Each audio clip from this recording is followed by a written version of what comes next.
ebusan for higher GC news mema obibia akwaba had the latest hot nko na me de bramo enunti se unya subscribe to channel dia bomode ya say over subscribe the way ya say over click the subscribe button na wa bele notification we na sa video fufuru bia be upload no when the first person once ebeka sa video afi uwia na wa like video no give us a thumbs up na afi share my fufuru so that when you be here na wo hu ensemo ekoso ewo Ghana memo hadom afi yimbura ye semwa abeto yepono so yinkuti sa report ya ababetu ya mama yiti sansemu yi ese Bank of Ghana governor hwe ye course payment containers ye bia no bia no box si bia gumu bia ye Bank of Ghana dia tani pana ho nyina ese chimpani mfoni nyina nana Bank of Ghana mu nyina di o se omo the Bank of Ghana officials ekọ ho e ma wampara omo confirm ye say boxes no e Bank of Ghana dia na ebi ho no ma say Bank of Ghana di scale free outside abrochire eba ahu vault na omu sika gumu no ni nyina bi wo ho do omu twa sika egumu wo aha no no a omu digum ni nyina bi wo ho Bank of Ghana for say esa adisi ko but omu maka gu ho na adisi na wo kọ no wo camera check bibia o etu o check no sa de na e de kọ no adisi oni mu bia na empanimfo we mu nyina nkrofo da so go na anu amu ba be fia ba mu nim say before December 7th I bet to abonu so mo fa nipa be 150 Bank of Ghana omo fa nipa be 150 Bank of Ghana ni nyina mba beto so mo ye din mo fa ne normal na me say amamu no ye ne say ne bu be di o me say sa ma me no airport company na me woni dozi ane ho niema contract bi amane dollars ne pounds wo na nya de keto wo within small time yi me de nyina be ma na de hwe sa ma me weto so ti airport na de oba obi akokuhye mu a oba obi ade na obetima ye ede amwa na obetimi di aba eti mi wian mabusa mo say Brenna NDC for breye NDC for qualification current managing director of Ghana Airport Company Limited Mrs. Ivona na afiye opare wa hu din no or start adwuma she assumed office December 24 2023 December 24th 2023 and he appointed no wo bra kwakwa no mo pamo no because omo pamo no say kwakwa akoka asem afa magdan asase ho and wo de mami we ebaye and then 3 months ni odaso wo ho enya deputy odaso wa ya appointment gu ho e wo ho wonu appoint bia gum wonu appoint foforo wo ye no so ye ono so ko ye no so no MPP fo no abankesi mu fo no asa aso ankrofo do magu ho obi atu bu no hwe yo be set trap am atom sesia obi wa hwe ya be to trap am na wo be tom wo enyamra ketwa na no me MPP ni eda so ye CEO managing director ni ya point of question asia NDC ni se question asia na person che say he obe sabotage rough traps or best set and ho CEO no so sa won nkrofo a ono mu aseme na akoi we do call ye no nkrofo nyina na ho yenyi obi a yempam obi a ho eta me bo me madam for me me brother me bo ni din squad no mo head ho ni nyina ye NPP for no mo head wo bibi a beba bia o no head wo no bibi a beba mo sam ne ba besie eti to no mo a ebe de na ai enti fodwo enya false information bi fa ma bonten eti ankofo we hye institution mu na institution wa class an nipa we nim nyina fi institution ama kwa na mu amfa ankofo agum ama mu antoto ne ama mu anya som bia da bia obi information for from obi I'm telling you eti information anya nyina ada drugs o say nya drugs o ya beka say drugs and the media no do more advantage of the media so we use media no there be a hype omo ama wa buy na nim aba from na make chaw so ya mamu bu mai na say the drugs sa na no enti for dwade ya eso mo gya ne traders a hwe nkoyi na nya de ketwa wo international way nyina hwe say na buy we na na ye gini da buy we na enim na enu so baba ya de papa no agini say na woni timu na enya papa ansa no mo ni beba omo so wo pe bibi mbo nya de ye mfa mam de wo hwe no nsanka etu omo make sure sa mamu wo ye trampanimfo de yakoso no nya de papa wo wam eso mo ho to mo kakra esa hwenhye dan fo mo sa esa de aduru yanya na aye mo institution na mo appointing crofo akona obeduru ho no nipa na akona esa we wodin ayi na ya sunsun na akoto nkranim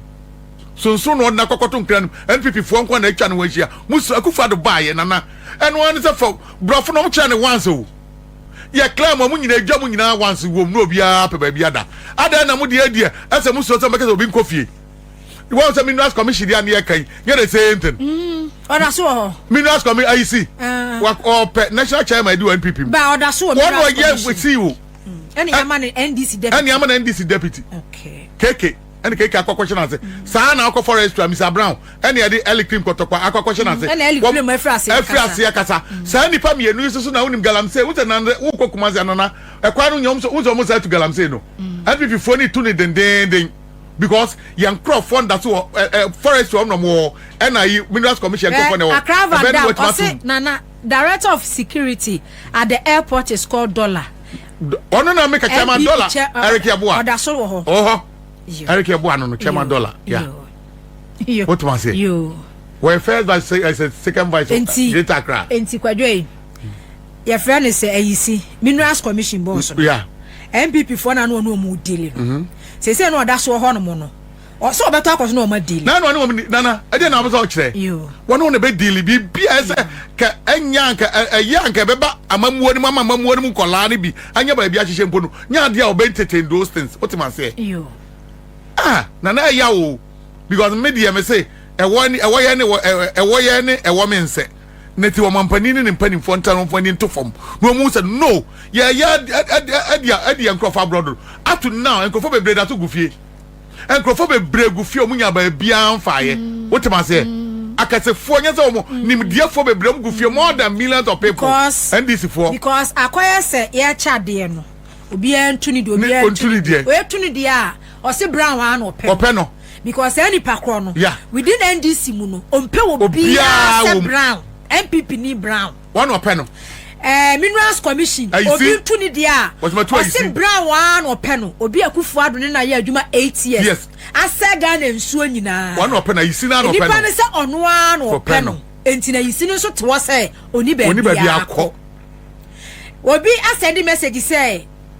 airport lady no ohin kase bi wo Kumase asa ya mo nsend message say dey ready pa ohin kase bi wo Kumase ohin kase ne say okoye campaign anaso ya campaign wo kan ho ya campaign ohin kase bi ka ho nana wo ko ji hoka Kofi Juma ho papa no ne ba Kofi Juma ho no nana NDC ni NPP ni mapa oba ho chese ono no na no gi work for the post say ne Kofi Juma ye yo NPP ni ade fire ne ko na ne aden up to now we on ya ba ya no person make biem but still na say saka enkrofo NDC for that to gufie how yes o mun ko school yes o mun qualify because NDC for that so tifie because NDC for no appointment ni ebi yu amodia no o mo say MPP for no betimi no ma ye adwuma what man say sankrofo we nana omuda so so achepa what wache yo create confusion say omo COVID-19 say dro no photo ho ni ade ento anyi ntum to atwam ekofa nsem bebre ba ya ni yese et alex and this cabinet no mo page ni ade a ekofa nsem ba na oda so te ho ade na yese oda so ho edi enti na yese oda so food and transport ka so bobo abenya bebre no but we institution bi ye complex say na any kwase didi agro me nkofo ni nye o na mikrofo we nya omo nteta ba bi ho de ba bi ho ye papa ba bi o meto ma Akufo Addo information ba bi o be ma Bawumia ne nkrofo bi information ada na o ma nya ho de bi se 2028 e ba amamo fo amamo tantaya o bebu ye enne o ma nya ahoden ese o mo ba won se na anu na ye ba ne yekofa Medina ai station issue ba so kai Medina station issue am kofa ba so kai enne me ne wo ka se udu Medina ekwa ni mu nyina mu ayema driver ni bia ni wa ne plan so ko station because of papa no Mr. Sianwa o station ni dia car tour as a car ni two 35 Ghana cedis o tu ba kwa 35 o kona ba bia mo sala do 35 Ghana cedis wo ton yogurt kra na so wo wura mu a wo tuma se a month 250 a day 5 cedis and e honum papa take the wo twa wo honum ni adade de twa ni panso mu mpo na twa ni panso mu ni say wo do station honum a Medina station na station say papa na bo containers wo station ni mu nyina za station ne dia me was station no VR for asase na ye omodia Kenzo ya na VR na bai wono na me busa na nesa anya bia Medina honum na obi anim say VR asase ye de na be papa ne dia moton de man na say dey na odu Madina seshiwa na container ho na bro 1000 containers yeah the baako bia every year bia is 7,000 and what they renting the baako eti amaka ntimi ko station na ko station na say o load na wo pie so a eno so Boakye bi din 35 Ghana wo ba bia mo abesa twa the same 35 Ghana e wo Medina ho sa Medina sem no me pese me nya bre na kwadwome ye na me bo videos because traffic esi wo ho no nana enye ne ka se ya na wo se ka no eye obinti na amasa traffic aba ya na ne ekos wo ho no no ade ya ne be ya ne be boy ya boy so san medie jakpa mu ayeyie na minimisa wo bana wo follow me follow papa yeah you follow pa me de se me follow so me tie wo voice say na so wo grounds will be ma wa wo wani Kweku Kyeremanteng koko hu de we hote wo ko na anya bia sika no do nza kan bi sika no ana ka chem se guo na anya na mo se nye omo ka che Gabby atiefo tie o ana hwefo okay sika no media man fa me sanso but yenkofo ni bi FS ka ni bi ena onu nso yi original metamo can be bizarre and or they make it o man yehunu the difference between the original and then the counterfeit entinu scan the ewo ho bebre p boxes ni de p ne wom p scan the kwa eta ho keke tie ho keke scan die because containers na egu ho no no phone mu bia no but boxes ni bi ho no mu a box containers ni bi mu bia no na o ma mbie boxes no o mu bia no enti containers ne 3 and o ma bia no containers 3 na wo mu ebia no no de pe de mani ehu ye ne de sika ewo mu no enye papa according to Richard Jakpa mimi de mi hu ye ne de mi hu a mi hu difference no o si eye grade A some de mo ajamu de munnamu nti munim o say high grade counterfeit e grade A enti no se enye obi a onimu a be difficult say obeku say e counterfeit ana say we e sika na local money count videos ni bebre a local money count eno nyina na say nyina counterfeit ni nyina counterfeit dollars ni nyina counterfeit usi abo video a there are some boxes omu bia na cement ewo enti nkyeremu ni say sika no wo mu ebi free Ghana ha na eba dollars no omo de ba na omo bie so omo remoldi so adena say me boxes no omo di cement to ase no omo di scan egusa na say omo hye scan no wa ase no omo di cement na de atoso because omo san so export bi ko other countries enti warehouse no ade na ho no mo no enye Ghana hankwa na scan epie Chad wom Nigeria wom Mali wom other countries wom emi so bo other countries bia e ka ho enti scan ebebedru a na so omo clear na bebedru nu a ba de ye hu ni say Bank of Ghana adwapade no mu use asika no wom Nana imusa question anya bia Bank of Ghana adwapade no wom no the Bank of Ghana for nka ho a obi betima ya mana yana okay Jakpa se omo de Bank of Ghana officials ko ho ema omo so confirm ye say omo materials bia ho bia yo omo dia enti we ya da so te ho ye de nhwehwe mu ne da so ete ho ye nana because eno no enipa na alaji no wadwane alaji the question is say why na ema Jakpa information and information omo nyaa no omo ye de no mkoye mo ntima nchi nipa bia ya bibi omkoto niema no up to now ye nchi obia information e de mo saying information omo dru ho no no na utimi hu say pe de Richard Jakpa e ka no me de me so me de kakra ne say ebra omo so pick that intel no ya omo organize omo coordinate omo won be ko no me say within among themselves no and I should be more so ma tip off enti before omo bedru ho no no na CCTV cameras ni bibi obi omo tutuko enti na omo timi two containers edi free one mo koe no enti one lady elo mo timi peke no lady no mo peke no any inside the hobby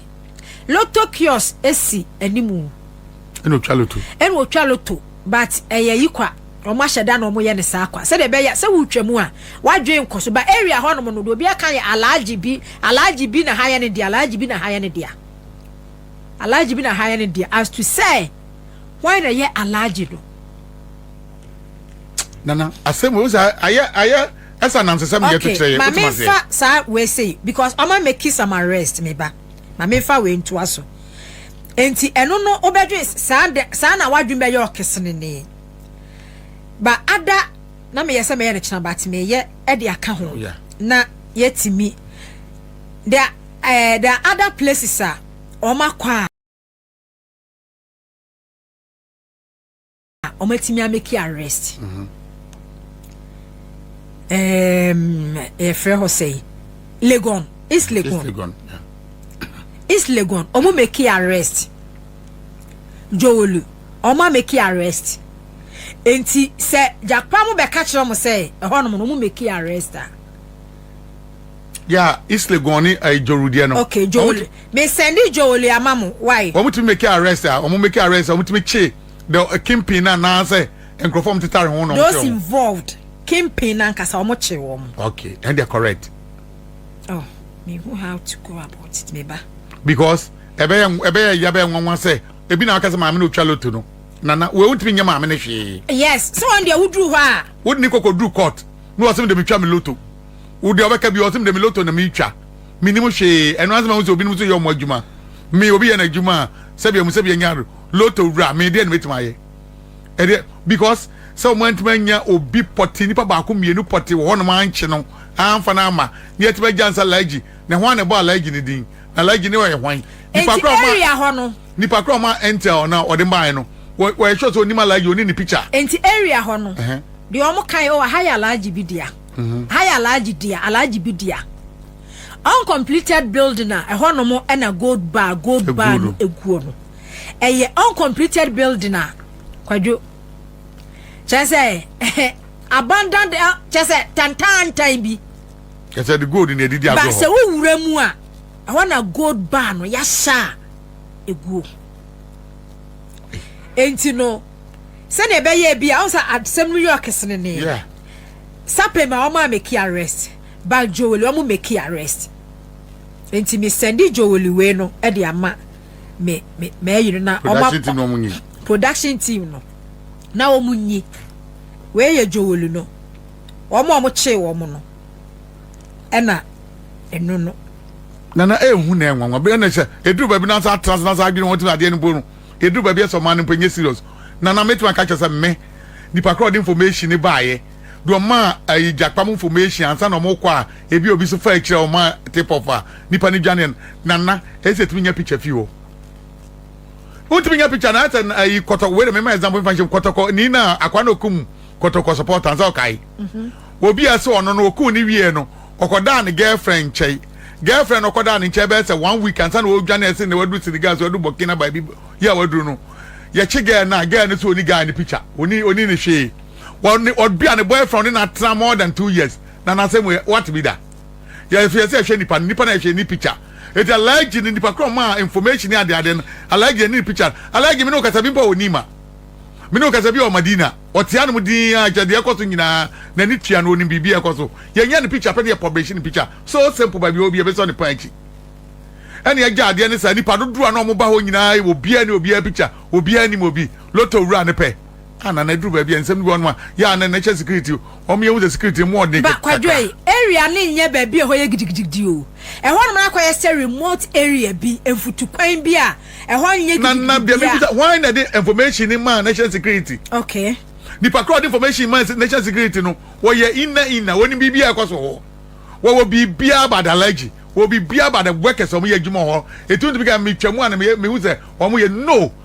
wo no woni bibia bi po ka ho bi no omo ye ade no e no afa ho no be man information so I don't dey get me picture em fan search ni em hwesa campaign o is ade adwuma na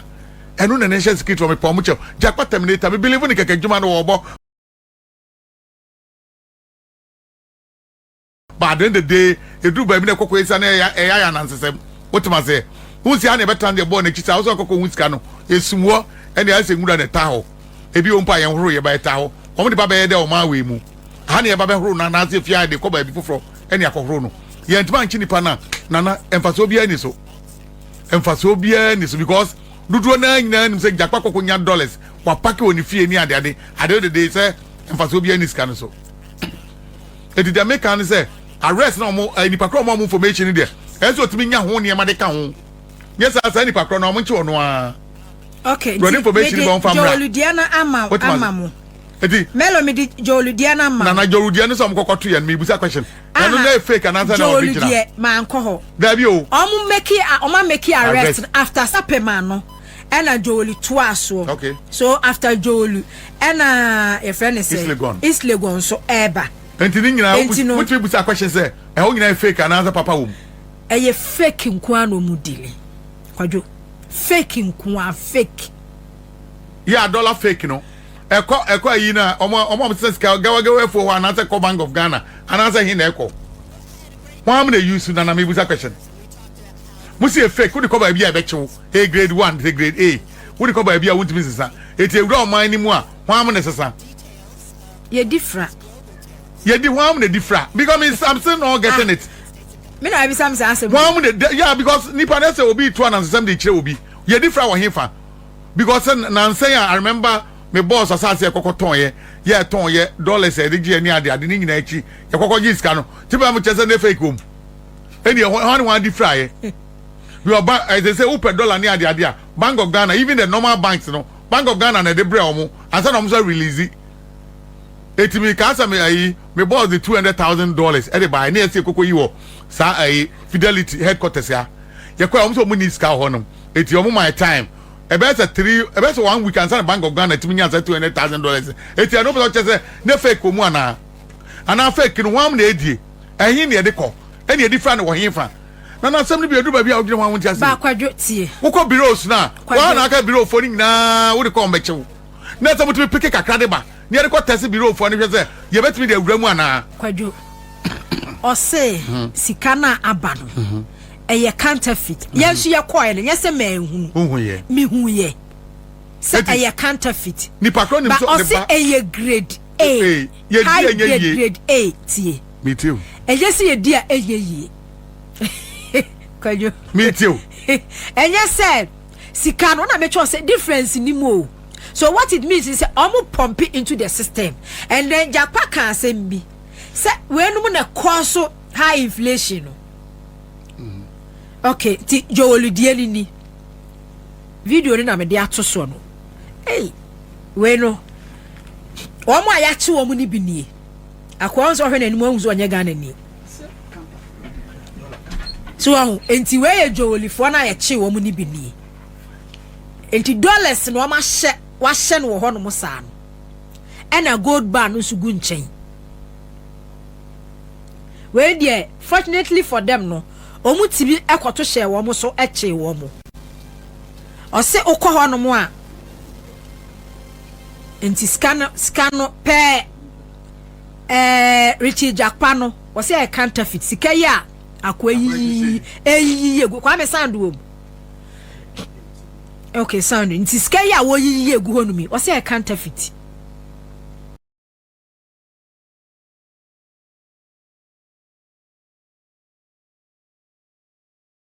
o si we ye dollars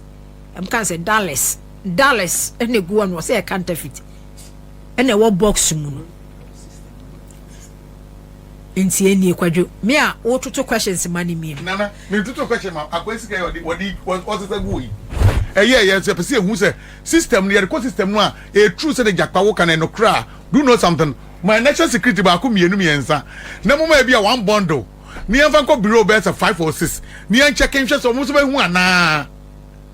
yenye se ekwa kwase so be hu ana ni enhwe the system no say be fa ana because it's kind of quality one it way na aya na djuma na sem wo se ne papa mu o se ne boni mu o sa na ye kan sa na ye na mo se pump to the system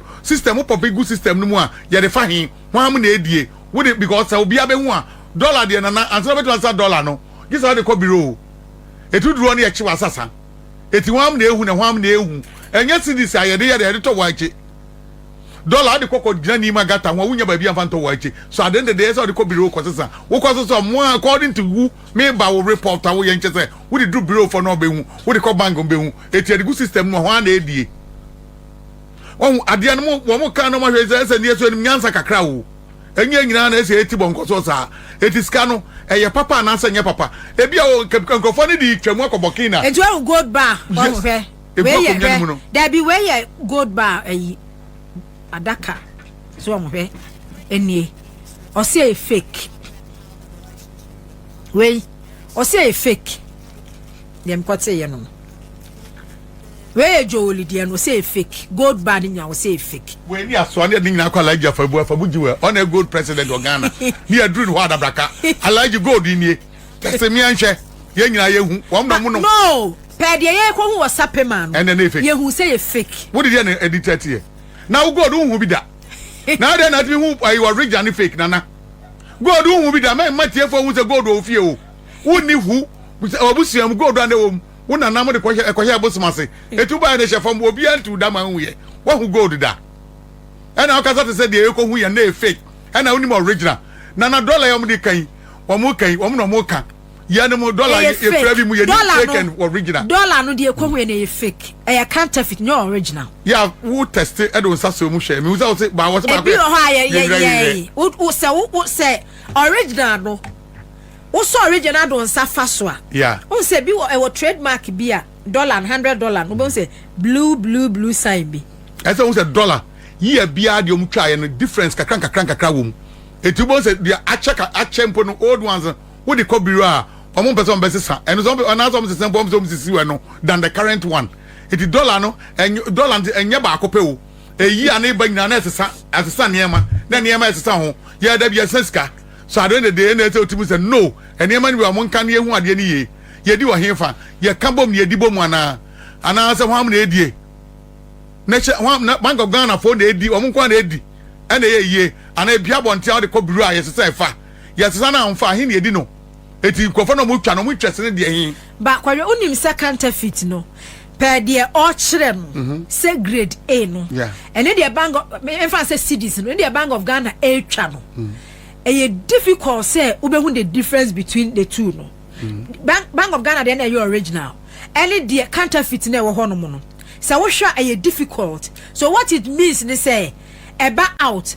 enti the other aye na japa e ka say ebetimi aba say Bank of Ghana etwa sika na original one na wo mu twa no any boxes no mo share boxes ni gumu no omo bebe omo oyi original one no ekofie no ma be fake one no ma be fake one no distribute ko out and then Bank of Ghana si council see the ko bank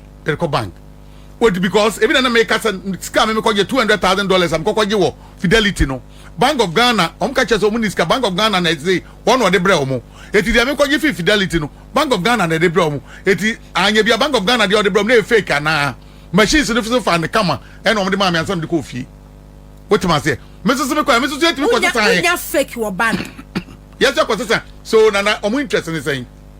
omo mu twa no de na omo interest what ma say ana Bank of Ghana be gia o de ko si o sa later na akoto agu aje se scan yedi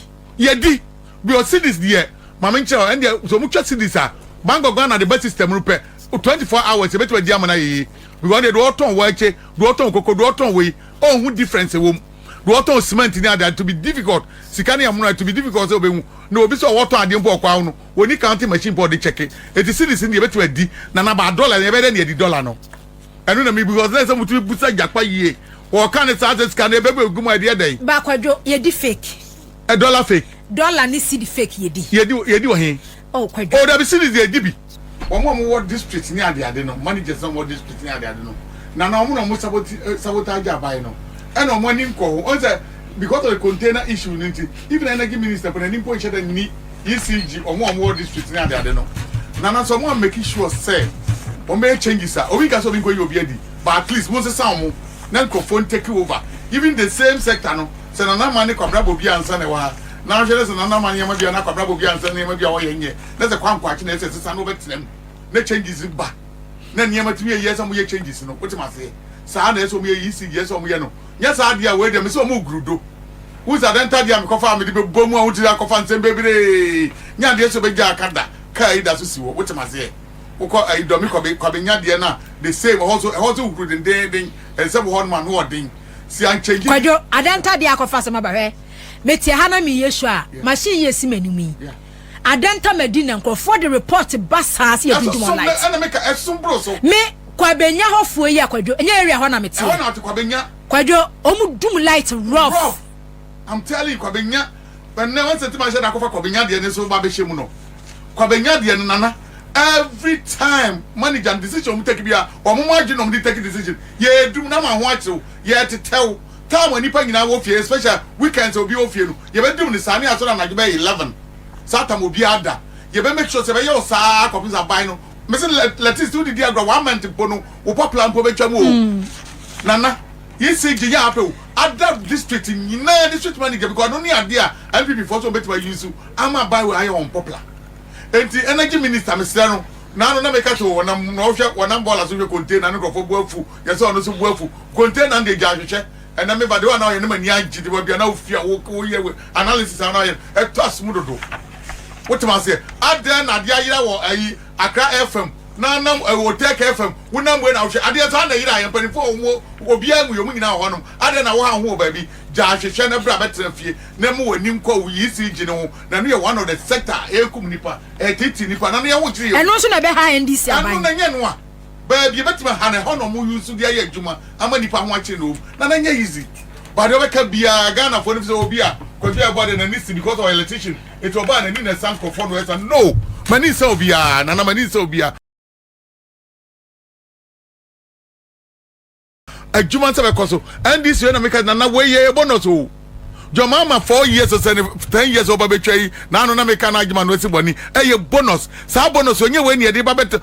any na kan for mu bum baby say nyankopon bo se bra be ku abo aso na wontu amerika okusie nkobu nem wotima say this time nye we na se ha ye we na se de toto niema ye kyehye niema ye magana for gidi omo we mu no wo mo nsa kam ye koyanim wote won ma because banya nkrofo and a transformer ni pod di agro wo mo twa gatumo na no ma hye no wotima say nkrofo because community 25 Kwabrabo bi ansamu area mu hono baabi wa defra kwachi baabi wonim se omutimi kokotu transformer na no mokotu transformer me ya sorry word of life gospel international hono ya sorry onkotu transformer no na transformer no 11,000 e ko transformer mu no se ECG mpanifo nka ho a wo bede na watimetu esi adum ne ma wansan na watimetu enya 220 240 and normal current and wakasa ndia obi agya betimatu but 242 11,000 dey just say dey ye dum no man san watimatu na nade kyen ye koye no ne ye to transform na fia sorry ne nkyai ye to the call ye to transform na de ko from 25 defra kwachi e ho na maker it is at 170,000 one betu turi nyina na de ne antikro we mu ayi first NDC na no ayi eastin ho kwan no ho baabi ye se baabi o mu two transformer kra de koye no kwan no e ben police station ayi e kwan so se su mu kwan no so wono mu baabi o wi mu ko two transformers na transformer na untimi ntu da say ECG phone num line na obede na wadum what because no nya de say ma shock na de achiwa ku straight won't be for bibia anka just edum na so to temper with the transformer so I don't dey etimi tu it is akro we na ya tim na nkrofo bi ababa mu ne de na say antoto niema ye ni anhwe niema yi a na say omu gya ne sa on say na me ba na woka omo NPP for invest set agenda na this for this so omo set ya no omo do sa omo yi agina fi ad papa wo yeso ndi opesa wo yeso I don't dey obe wa memu ne be basa e be basa eno ano omo ye no do omo so omo ntimi nye wa ba bi aba eni ye ye be se wa me ya sa ba enti for do ni mpa ha some be kan wo boa omo sheda no omo tena dem no omo hye de no ena mpa so no on say NDC aban na amfa ni serious do president Mahama wo hwe na ye ba ya enti na I was expecting say fast national security be inviting him because we say about national security issues na enti say omo friend no and omo bi say enti mfa bi so on evidence men no ni bia fast release aba na ya brush no off but we dey anya say diversional tactics and a diversional tactics at the end of the day diversional tactics or suspicious or whatever na eno na mu di akire na mu defend international so na na mu defend but another question is say edit pictures so obi aba sorry no wetin aba bonten no abeka do pebia na agya na mane kodia na ba this time ke frɛ no na hwehwɛ ne court etim for do timia man so na sabe mu de na ne be ma ese ne to na mra ne nadi obi ho no obi ani wode enye ni nyina akra na court hia abro nye kotena ayi so kwa keka nkwala se mo invite you ni ede no kan do kan ye no eno an ne abra off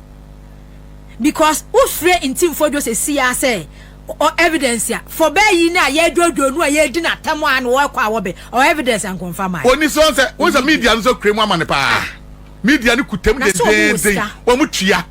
won da na ba ma men kan chew sa wo ten chen na wo nye ohene na so obi na edi hene na sabiam nya do wotimi hwe emanfo na se etu ni adu be ni hina wo so make sure so be hwe emanfo wotima say won say first da bia that one dey opposition no da bia ba na me ka say me mabusuanfo ne ye prepare do wotima say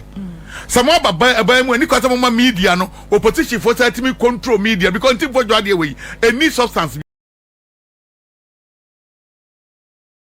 yeah sabinyansa bia anim eso otime ma media ni kramu up to na Monday and that flow pa nya de ketwa adentia because o matime tua ama ekwa na eko na mo agtai esa mo de mo papa wu o man no so hye mo nsa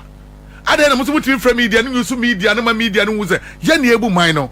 NDC 1 Satamana stingy awu no omunya saade no mo system no enya de emie na system no nya de wotman say no obi anfa ne ntuma pamfra nana nyesa ombe ni say ya ma de ni sa o ye nim say 30-40 years e bia NPP be ba no wo bia na bia 20 years na omaba which is no nya no obi hwehwe nya no na Ghana for hwehwe enia ma papa NDC setting ade no so mo trans ya one be say the whole show I remember omampani the first round no when is a transformer ojoru it's a leg of Maru Ade Jakotum so here me am former chairman what did Jakotum ojoru there and no some so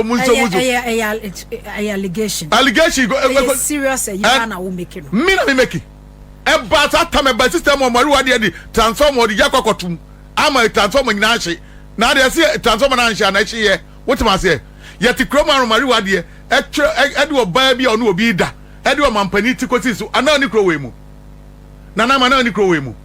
ema wo fia broche ba na peke no ayi Kotoka International Airport eni ko we BNI office or national security office o ka kudi on mo ho no me kokoche nana no me podem koko baili no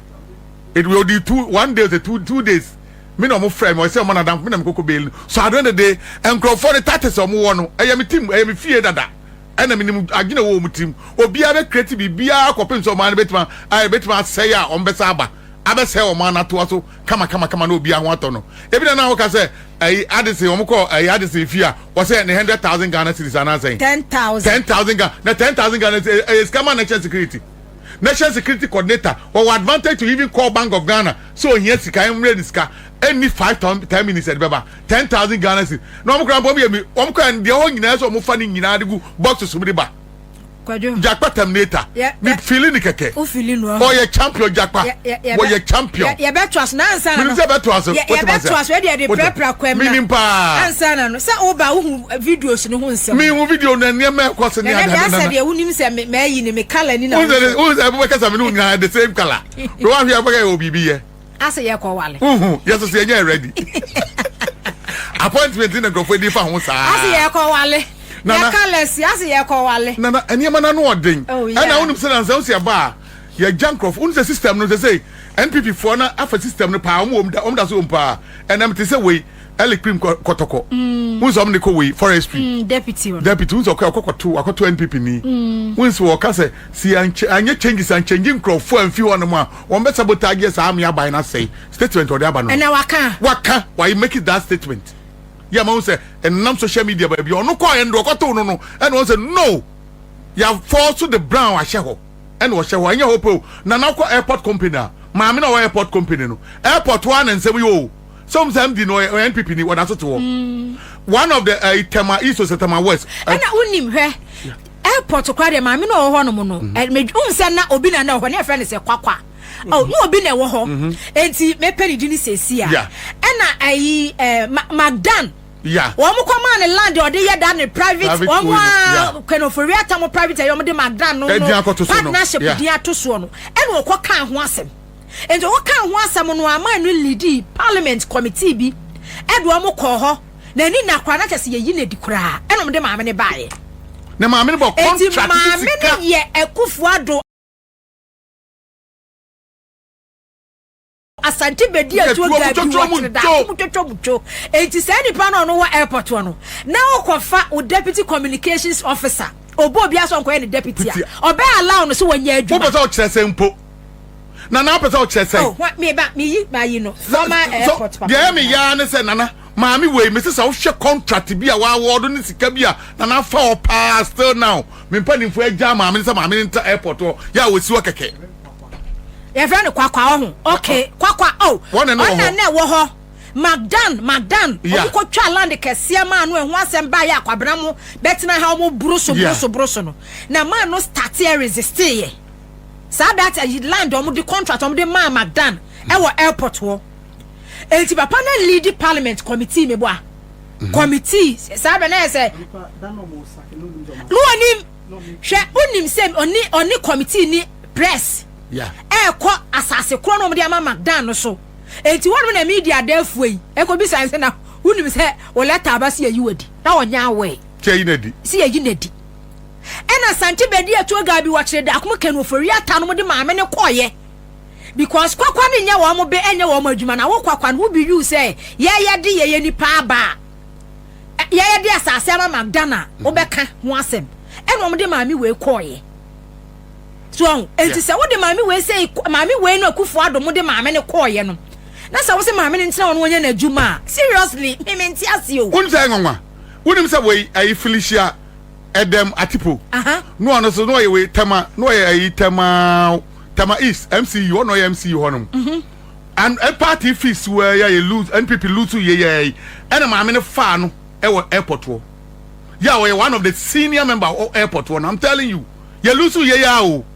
no ye MCU or tema East ye lose ya maame fa no e de ne ba e de aba airport company wonim say airport empany for lose MPP lose ye and maame na fa no airport na wonim say maame mo example empany for no mo nyina ye appointee of NPP including me amadamfo ba akwa interdict so ka say interdict abrante bi o Eric Yeboa ono Greater Accra second vice chairman wono ne squad ni nyina nyina da so ho omu nyina da so ho wono no empany for airport way na say bibi ba besi ho no mo a play sempo anasa ne tire tu na say ba besi ho no ma wo ye sure say information be kono information kitwa enti hwe sankrofo we wi omugu ho no mo no na ode uma o deputy ko shemu e na akoye wan ko hedi o no e de obo obi ade na hwenkrofo a wakọ akoshemu hwenkrofo a wakọ akoshemu maame no hwenkrofo a obi Asante Bediatuo mu Gabby wo kire da akom kan Ofori Atta no na de ne koye na obo obi a ene appointment a wonim minim time a ebia NDC aban fully on be take over state institutions because Kojo so ye managing director so ye CEO omo atwa mo ho ahia nyina MPP for you waiting for winning and someone about beto yepono so make out say so you subscribe to channel idea bomodi say over subscribe now while like video don't give us a thumbs up na fe share ma wo foforo so na when you be here na wo hu and someone ekoso e wo Ghana memo also betimi achere wadwen afa ye someone nyira ho e wo comment box ni mu obeti minka bi in my next video. Thanks for watching. Like and share the video. You can also drop your comment. Please don't forget to subscribe. Click on the bell to turn on the notification.